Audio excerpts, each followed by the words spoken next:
Assalamualaikum warahmatullahi wabarakatuh. Halo, nama saya Tias Ajeng Nastiti.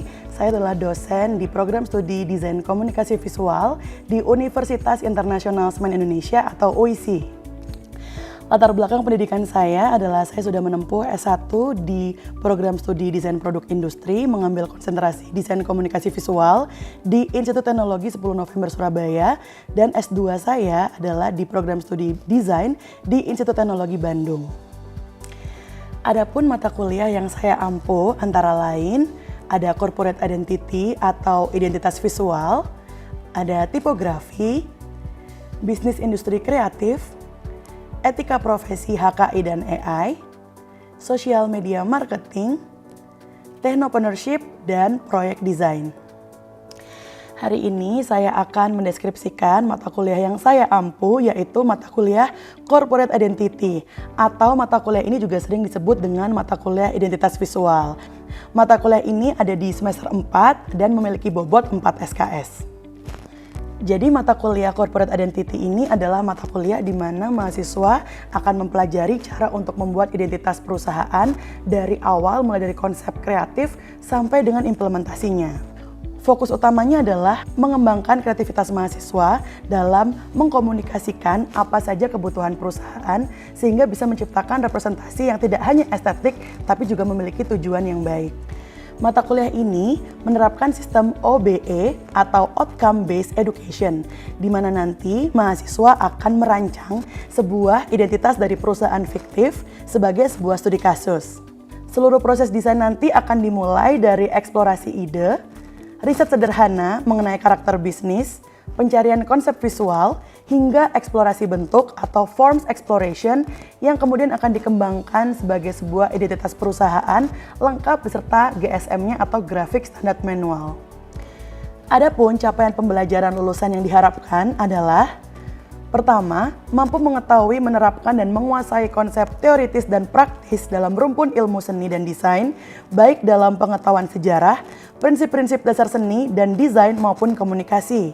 Yang kedua, mampu menguasai berbagai media dalam merancang karya desain komunikasi visual. Berikutnya, mampu bekerja secara mandiri dan berkelompok serta berkolaborasi dengan pihak-pihak yang ada dalam tujuan menciptakan solusi komunikasi visual yang efektif. Berikutnya, mahasiswa mampu mengubah data atau informasi kompleks menjadi bahasa komunikasi visual yang lebih estetik dan mudah dipahami dan komunikatif. Dan yang terakhir, mahasiswa diharap mampu mempublikasikan dan merepresentasikan hasil karya desain di dalam pameran secara terstruktur dan komunikatif.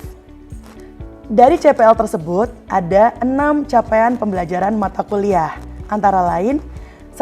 Mahasiswa mampu memahami prinsip-prinsip desain sebagai pembentuk identitas visual. 2. Mampu mengimplementasikan prinsip desain dan teori desain lainnya dalam pengerjaan identitas visual. Ketiga, mampu merancang identitas visual dengan mengedepankan kesesuaian estetika dan keindahan. Yang keempat, mampu berkolaborasi dengan berbagai pihak dan mewujudkan identitas visual. Yang kelima, mampu mengubah data-data yang diperoleh melalui observasi maupun wawancara dan angket menjadi visual yang sesuai. Dan yang terakhir, mampu merancang logo dan identitas perusahaan beserta GSM dan turunan logo, menjadikannya prototipe dan melaksanakan pameran hasil. Pada mata kuliah ini, mahasiswa akan melakukan 30% perkuliahan secara teori dan 70% perkuliahan dalam bentuk praktek ataupun proyek. Luaran utama dari mata kuliah ini adalah sebuah logo profesional yang disusun beserta dengan GSM atau Graphic Standard Manual.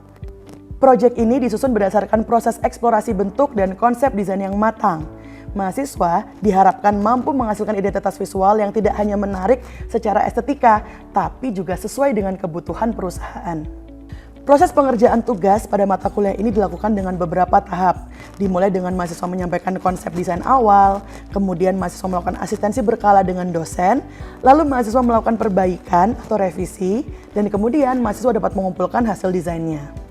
Adapun evaluasi dari mata kuliah ini terdiri dari beberapa komponen yang sudah disesuaikan dengan kebutuhan CPMK, yakni ada penugasan individu, penugasan kelompok, presentasi konsep, hingga penciptaan dan pameran dari hasil desain.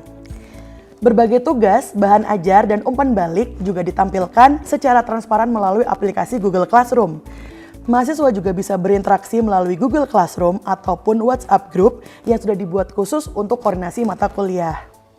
Adapun beberapa referensi yang diambil untuk bahan ajar pada mata kuliah ini adalah buku Mendesain Logo karya Suryanto Rustan pada tahun 2013, buku Logo 2021 karya Suryanto Rustan pada tahun 2021, dan juga beberapa referensi lainnya.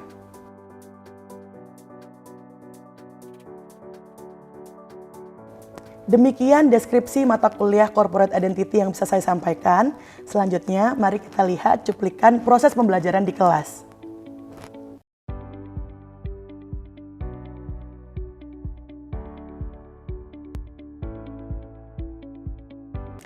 Oke, selamat siang. Assalamualaikum warahmatullahi wabarakatuh. Oke, kok masih agak lemes ini ya? Apa lapar ini? Lapar, sama ya, saya juga ya. Oke, kalau gitu supaya nggak lapar dan nggak lemes, silakan absen dulu ya. Jadi kita sudah masuk ke pertemuan kedua, absen minggu kedua. Silakan absen dulu teman-teman. Oke, jangan lupa difoto juga pas saya lagi di depan ya. Karena kita sekarang adalah kelas sinkronus ya di kelas.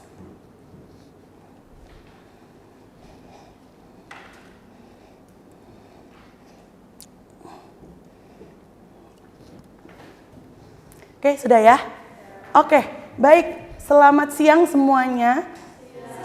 Selamat datang kembali di kelas Corporate Identity. Udah minggu kedua ya. Berarti harusnya masih semangat-semangatnya nih ya. Seperti biasa sebelum kita masuk ke perkuliahan inti, kita sama-sama berdoa dulu ya teman-teman ya. Berdoa sesuai kepercayaan agama masing-masing, berdoa dipersilakan.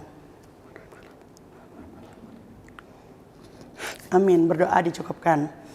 Oke, baik teman-teman, hari ini kita akan masuk ke materi kita yang kedua ya, sesuai dengan RPS dari kelas Corporate Identity. Hari ini kita akan belajar terkait dengan jenis-jenis logo. Nah, minggu lalu kita sudah sempat spill ya. Kita hari ini akan tahu kira-kira jenis-jenis logo itu seperti apa.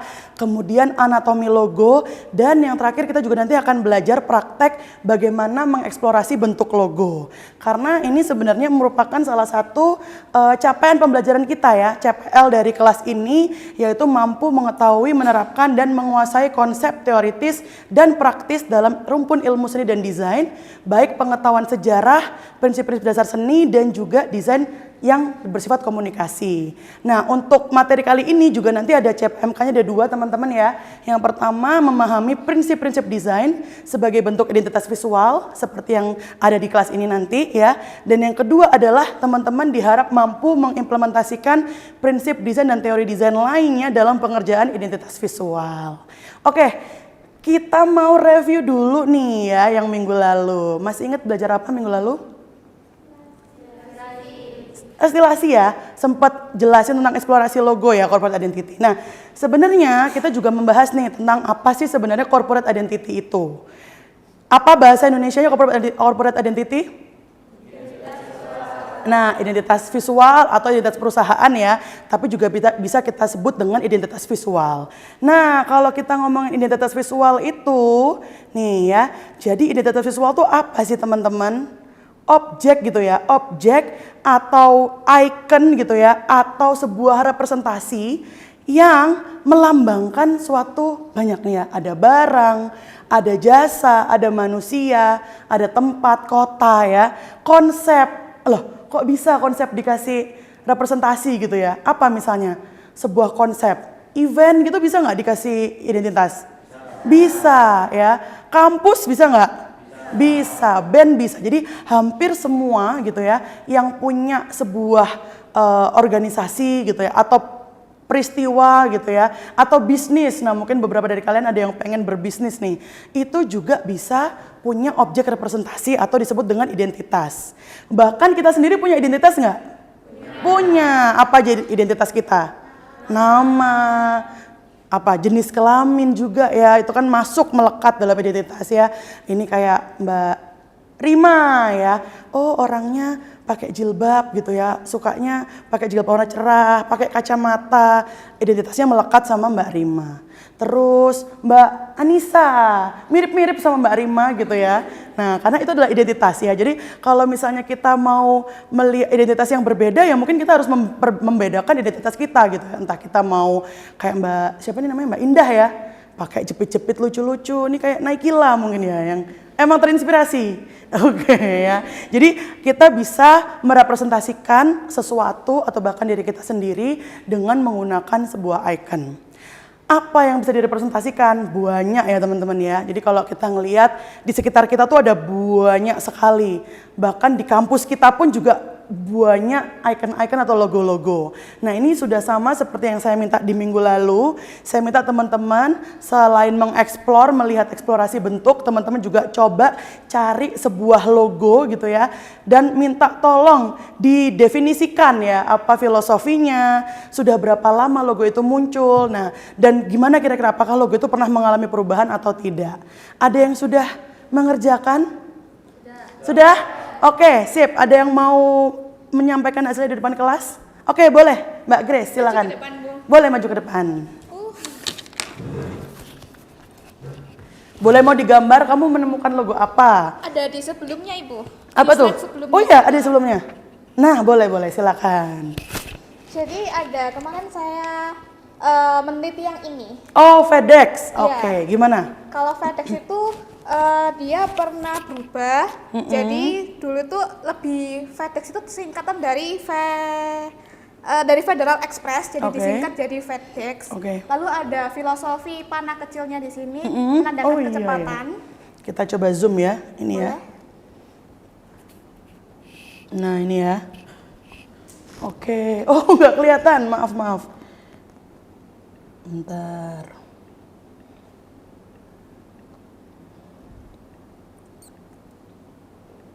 Oh, ini FedEx. Nah, yang ini ya. Oke. Ya, ada tanda panah yang tersembunyi, Bu, tadi. Kok hilang?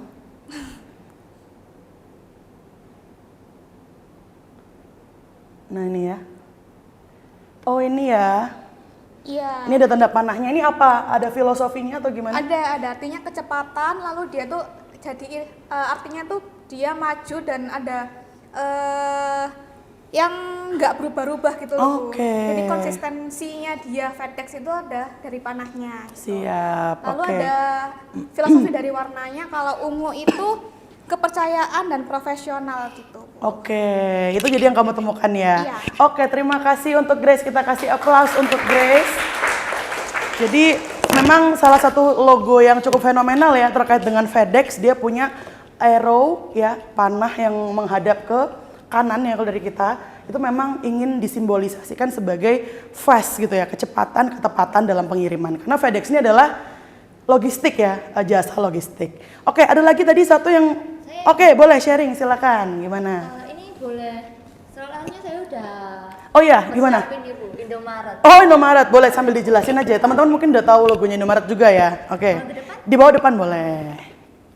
Oke. Jadi ini teman-teman, logonya Indomaret. Jadi lebih ke, kalau Indomaret itu perubahannya nggak yang signifikan, tapi lebih ke warnanya yang tetap. Jadi kayak ada warna merah itu melambangkan keberanian Indomaret sebagai pionir industri dan retail Indonesia. Terus yang biru itu menunjukkan kepercayaan dan profesionalisme dalam memberikan layanan terbaik kepada pelanggan. Kemudian yang kuning itu mencerminkan optimisme dan semangat dalam menyediakan kebutuhan sehari-hari masyarakat. Jadi lebih memaknai bagaimana Indomaret itu tujuannya Indomaret itu apa kayak gitu. Sama Sudah pernah berubah belum logo ini? sudah Ibu. Jadi dari tahun 1988 itu ada perubahan 2 kali. Jadi ada yang lebih ke tipografi ya. Tipografi, tapi untuk warnanya masih sama Ibu. Jadi ada merah sama biru. Kuning dan biru ya. Terus perubahan yang kedua itu 2001 sampai 2010. Jadi ada penambahan shape-nya gitu di dekat tipografinya. Kemudian yang sekarang 2010 sampai sekarang itu sudah berubah seperti ini. Jadi untuk pewarnaannya itu tetap sama, tapi cuman hanya bentuk. Dan shape-nya berubah ya. Oke, terima kasih banyak. Kita kasih aplaus juga untuk Mbak Endah. Iya, jadi teman-teman memang setelah kita coba pelajari ya, ternyata memang yang namanya representatif atau identitas visual itu sendiri gitu ya, memang dia sangat banyak sekali bentuknya tadi ya. Nah, kalau kita bisa berpikir kok bisa ya, tadi misalnya Vendex tuh, dia tiba-tiba muncul ada arrow ke kanan tadi gitu ya. Sedangkan Indomaret chill aja, dia pakai tipografi ya, dia tidak pakai banyak filosofi yang aneh-aneh, hanya permainan warna gitu ya. Nah, kira-kira gimana ya logo itu bisa terbentuk teman-teman? Nah, ini yang harus kita kritisi gitu ya, karena tadi kalau kita lihat dari yang dijelaskan Mbak Indah, Indomaret itu punya perjalanan. Dari yang awalnya dia hanya menggunakan tipografi, akhirnya dia meskipun nggak terlalu berubah ya, tapi dia punya satu konsep yang sampai sekarang akhirnya dia pakai. Nah, kalau kita ngomongin tentang sejarah logo gitu ya, memang logo itu, nih ya teman-teman lihat perbandingan antara kuadran yang di sebelah sini sama yang di sebelah sana. Beda nggak? Yang ini apa ya, kayak jadul gitu ya. Apa mungkin ada teman-teman yang mungkin nggak tahu ini logo apa gitu ya, Mbak Yas gitu ya. Ini apa nih kira-kira? Ini apa? Yes, ini logo lamanya kamera Canon. Ya, sekarang Canon gimana logonya? Tipografi aja kan ya gitu. Jadi benar, zaman dulu dia pakai ini adalah bukan stilasi ya, ini benar-benar real gambar dewa ya kayaknya nih. Yang memang seolah-olah Canon itu bisa mengcapture, memahami semua situasi gitu. Makanya dia pengen aku kan dewa gitu ya, kamera saya tuh punya spek yang dewa. Begitupun juga dengan mana lagi ini, Yamaha musik. Tahu ya Yamaha musik ya, kalau sekarang itu benar-benar cuman sangat-sangat simple tipografi, dan dia dulunya dia menggunakan gambar yang sangat-sangat mirip dengan bentukan aslinya. Nah, ini kamera Sony ya juga seperti itu. Nah, tapi kalau kita lihat dari sini ke sana, apa yang berubah? Logo itu semakin simple. Penggunaan bentuknya tidak terlalu jelimet, warnanya juga semakin cerah gitu ya, dan semakin eksploratif. Nah, kita coba pikirkan lagi, saya mau tanya, ini kan logo apa? Teman-teman pasti tahu ya? Apple. Kebayang nggak kalau ini logo apa? Iya, ini logo lamanya Apple Company. Ya, kalau yang sekarang itu kita kenal seperti ini, dulunya logo Apple itu kayak gini, kayak emblem, ya kan? Mungkin apa zaman-zaman sekarang orang mikir ini jadi pin gitu ya, atau mungkin jadi poster gitu ya. Sedangkan sekarang Apple muncul dengan logo yang sangat-sangat basic sekali ya, sangat-sangat menarik. Nah, ini sebenarnya yang disebut dengan klasifikasi logo, teman-teman sekalian. Jadi kalau misalnya kita berdasarkan dari dua desainer ini ada desainer berbasis Asia, which is di Jepang, sama desainer berbasis Eropa. Nah, mereka punya dua pemahaman nih tentang bentukan logo gitu ya. Kalau dari Jepang, logo tuh ini ada alfabet, simbol, concrete forms, abstract forms gitu ya. Sedangkan kalau Eropa punya, dia lebih detail lagi. Logo itu ternyata verbal, simbol, ada logo type, ada inisial. Kalau icon itu ada product oriented metaphoric. Kalau mark ada figuratif, ada colored, emblem, ada private, ada public. Nah, cuman setelah dicoba disederhanakan, ternyata logo itu bisa dikembangkan hanya dengan 3 bentuk saja. Ya, ini yang sudah dimakzulkan gitu ya, sudah paling terbaru. Ini saya ambil dari bukunya Suryanto Rustan yang juga merupakan sumber dari kelas ini gitu ya. Jadi kita bisa mengenal logo itu dari 3 bentuk teman-teman. Yang pertama berbasis picture marks, berarti dia sangat menyerupai bentuk asli. Contohnya apa? Ini KFC ini tahu nggak? Nyonya Menir, ya jamu ya kalau nggak salah ya. Terus ini apa nih? Dunkin Donut. Kenapa dia bisa masuk ke picture marks? Karena menyerupai benar-benar bentuk gelas. Nah, semakin dia abstrak, semakin dia berbentuk basic shape, maka dia masuk ke bentukan kedua yaitu basic shape. Nah, basic shape ini justru malah dianggap sebagai primitive shapes karena memang hanya menggunakan bangun-bangun yang sederhana, kotak, lingkaran, segitiga gitu ya. Nah, dan yang malah makin ke bawah atau makin modern sekarang itu malah menghilangkan picture dan basic shape-nya sehingga dia hanya menggunakan tipografi. Jadi ada 3 jenis nih teman-teman, yaitu picture marks yang menyerupai aslinya, kemudian basic shape yang menggunakan basic shape, bentukan-bentukan basic, dan yang merupakan tipografi. Nah, coba sekarang teman-teman saya minta cari contoh logo-logo di sekitar kalian. Yang di sini aja, ada nggak? Mana yang bentuknya tipografi? Ayo, ada? Oh iya, ini ya, lihat dilihatin kelas ya. Nih, Prima. Ini apa? Air mineral ya. Sebenarnya ini ada tipografinya tapi juga ada basic shape-nya. Nih ya, kanan kirinya ini. Saya nggak tahu ini apakah bentuk desainnya atau logonya memang termasuk sini. Kalau memang ini termasuk berarti dia campuran ya. Ada tipografi dan ada basic shape. Ada lagi? Yang apa? Ya Mas? Oke, Apple ya. Jelas Apple. Dan ini sekalian pamer HP. Ada picture marks karena kenapa? Menyerupai bentuk aslinya. Ada yang paling susah tuh biasanya basic shape sih. Ada nggak yang nemuin basic shape? Yang bentuknya basic. Hah? Windows? Ada yang Windows pakai Windows nggak ini? Coba lihat bentuknya. Oh, yang kotak-kotak itu ya. Nah, benar ya. Jadi ada 3 klasifikasi yang paling gampang ya. Picture marks, basic shapes, dan juga tipografi. Oke, sekarang saya coba pengen tes kalau ini logonya kampus kita tercinta. Nah, ini masuknya kemana ini? Kombinasi. Kenapa Mas Iqmal?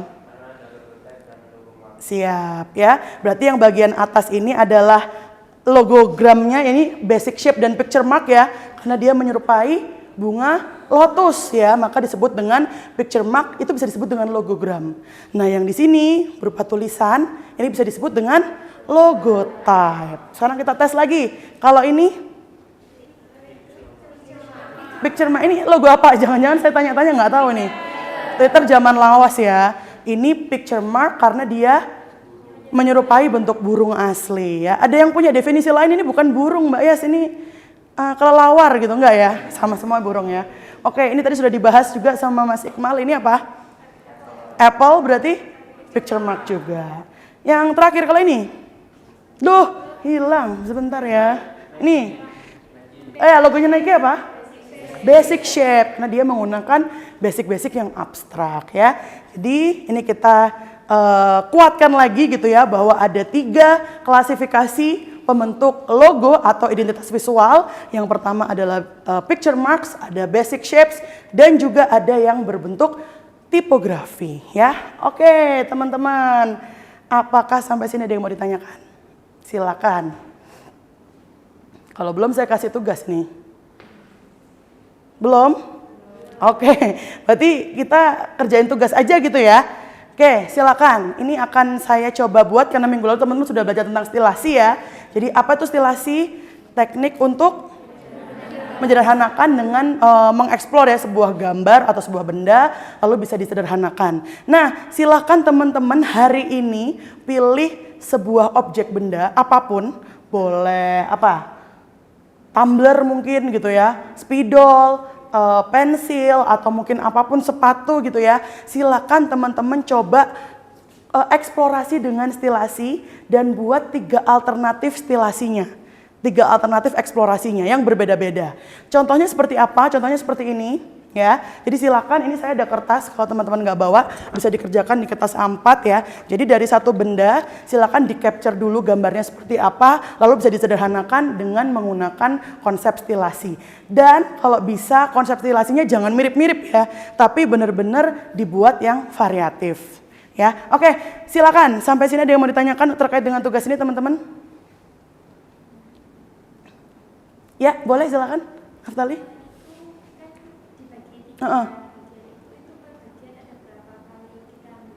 Oke, 3 aja. Jadi untuk tugas kali ini cuman bikin 3 alternatif dulu aja. Nanti kalau sudah nemu 3, boleh diasistasikan ke saya. Gitu. Oke, ada lagi? Ya, silakan. Mbak Nadia. Mbak Sofi, sorry. Bebas. Boleh mau hewan, mau makanan. Tapi kalau bisa yang ada di sekitar kalian lah. Jangan yang susah, jangan di Borobudur gitu ya. Jangan terlalu susah ya. Yang simple-simple dulu aja. Oke, Mbak Rima, ada yang mau tanyakan? Oke, karena ini tugasnya dikumpulkan minggu depan ya. Jadi silakan bisa dikerjakan dahulu. Mungkin sebelum kita bertemu di minggu depan, kita bisa asistensikan. Nanti janjian saja sama saya di WhatsApp group. Kita sudah punya WhatsApp group, sudah punya Google Classroom ya. Jadi bisa dijadikan media komunikasi. Seperti itu. Oke, sudah cukup jelas ya teman-teman? Ada lagi? Oh ya, gimana Mbak? Oke. Bagus, jadi nanti silakan dibuat di kelas 4 saja. Tadi kalau nggak bawa kertas bisa dibuat di sini, saya bawakan gitu ya. Jadi dikumpulkan dalam sketsa hand manual dulu ya. Kita sekarang belum pakai komputer, kita masih pakai hand manual dulu. Oke, cukup jelas ya teman-teman ya. Baik, alhamdulillah. Kalau begitu karena tugasnya dikumpulkan minggu depan, maka silakan dikerjakan dengan sebaik-baiknya. Kalau ada yang mau ditanyakan, bingung jangan tanya temennya ya. Silakan tanya di WhatsApp group atau nanti juga bisa saya akan upload bahan ajar di Google Classroom. Jadi teman-teman juga bisa berdiskusi di situ. Terima kasih untuk kehadirannya hari ini. Sampai bertemu di kelas selanjutnya ya minggu depan. Wassalamualaikum warahmatullahi wabarakatuh. Terima kasih. Pada sistem pembelajaran OBE atau Outcome Based Education, mahasiswa diharapkan untuk sering berkonsultasi dengan dosen, bahkan di luar kelas. Pada sesi konsultasi bersama dosen, diharapkan mahasiswa dapat mengungkapkan ide, konsep, gagasan, atau juga pemikiran dengan lebih terbuka. Selain itu, sesi ini juga bisa menambah soft skill mereka agar mereka lebih berani untuk menceritakan atau mempresentasikan hasil karya mereka. Harapannya, mahasiswa menjadi lebih terbiasa untuk presentasi atau berbicara di depan umum. Sesi konsultasi atau diskusi di luar kelas atau sering juga disebut dengan sesi responsi akan membuat mahasiswa terbiasa berbicara dengan klien. Hal ini sangat sejalan dan tentu saja akan mendukung capaian pembelajaran lulusan dari mata kuliah Corporate Identity.